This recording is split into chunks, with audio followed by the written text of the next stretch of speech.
Can I just say, nahanap ko na atang bago kong favorite na cafe and it all happened by chance kaya wala akong ibang masabi but Ang sarap!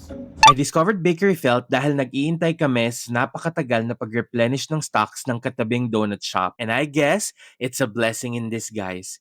Na-curious talaga ako dahil sa hook na take what you need sa order area at sa aesthetic na pagkaka-display ng pastry choices nila. Pero to be honest, nagdadalawang isip ako dahil may trust issues ako na kapag IG worthy, for sure hindi masarap.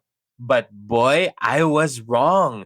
I got two of their current bestsellers, the Dubai Trip Pistachio Chocolate for 255 pesos and the SL Flan for 175. The Dubai Trip Pistachio Chocolate is probably my most favorite interpretation of the Dubai Fix compared sa lahat ng natry ko na. It has pistachio crepe crunch sa taas, 74% South Cotabato dark chocolate fudge na nag-balance talaga ng lasa, and their homemade brownie, all of that sa gitna ng chocolate-flavored na croissant and brioche hybrid. For someone who loves anything flaky and well-balanced na flavors, I say this is a dream. Sarap!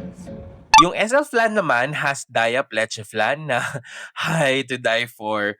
Cream na saktong-sakto lang yung tanginess ng local taste ng kalamansi and the Palawan cashew nut cookie na nag-enhance ng texture kasama ng croissant brioche hybrid na light, fluffy but also flaky. I cannot stop saying sarap na sarap ako sa flavors nito. It's such a bonus na ang sarap na nga ng sinserve nilang pastries, ang ganda pa ng light and clean ambience ng store. The space is not that big pero it doesn't feel cramped or suffocating. Kaya gets na gets ko bakit I really fell in love with this store. Here's their menu, pause for reference. I feel so bad na di ko in-order yung iba, especially their drinks. Pero sure ako, babalik agad ako. Overall, Bakery Felt is modern, bold, and they take risks on flavors. Excited ako to try yung savory options and their drinks. Based on na-try ko, they know what they are doing and deserve nila ng attention. If you wanna visit, they are at the 3rd floor, North Wing, Entertainment Mall of MOA, but they also have another branch in Mega Mall. I say this is not a hype, it's a must visit, so go na, try mo na.